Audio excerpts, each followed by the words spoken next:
To me to live is Christ, and to die is gain.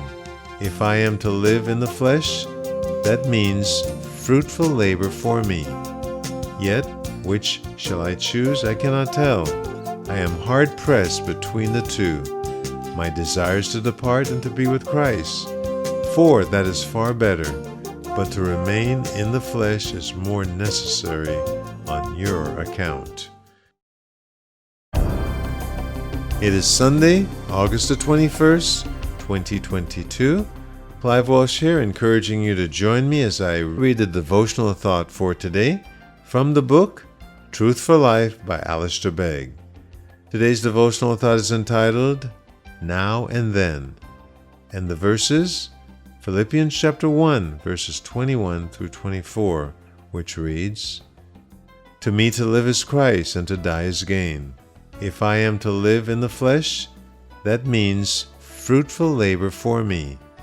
Yet, which shall I choose? I cannot tell. I am hard pressed between the two. My desire is to depart and to be with Christ, for that is far better. But to remain in the flesh is more necessary on your account. That's Philippians chapter 1, verses 21 through 24. Alistair Begg writes, Do you remember visiting family when you were a child?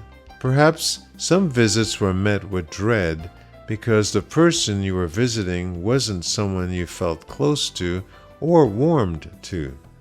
But then there were those special visits with those you really loved. Maybe you were greeted at their door with a hug and the smell of freshly baked cookies. You couldn't wait to see them. They were precious to you, and you looked forward to being in their presence. For the Apostle Paul, Jesus was such a person. Paul was joyful even while imprisoned because of what Christ meant to him. He looked forward to the prospect of being ushered into the presence of the Lord, and Jesus was his all in all. Can you and I say the same about Jesus? Or is our joy earthly, fixed on temporal matters like our marriages, children, livelihood, or influence? If all that thrills your soul and all that forms your personality and identity is wrapped up in worldly matters, then being with Christ loses its allure. So we would be wise to remember that our identity is found in Him, because one day everything else will be left behind.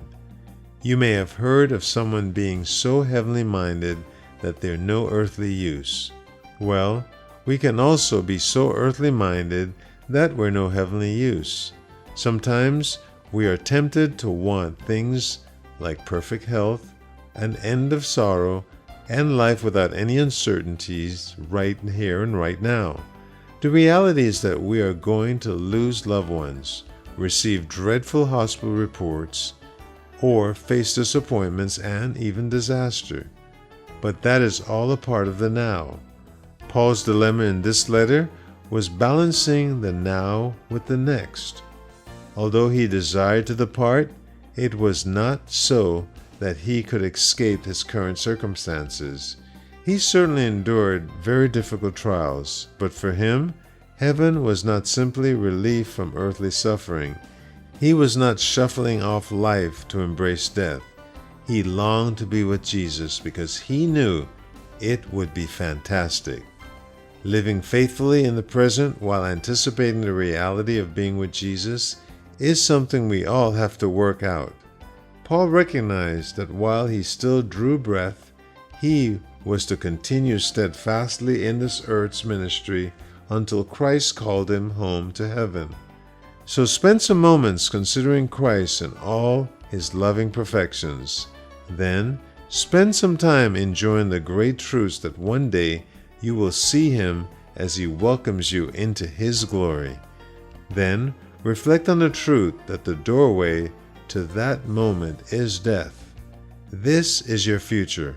One day it will be your present. Until then, you can do what Paul did and live all in for Christ, knowing that death will be only gain. And truly, may we live like Paul the Apostle. living all in, knowing that death will only be a gain. May God by the Holy Spirit help us to live the now and the then, anticipating when Christ will come and we'll be face to face as he greets us with those great famous words, "Well done, thou good and faithful servant." May that be our desire today. Well, that concludes our devotional thought for today. And for those of you reading through the scriptures, Psalms 107, 108, and 109, as well as Galatians chapter 6. And may God richly bless you. My name is Clive Wolf.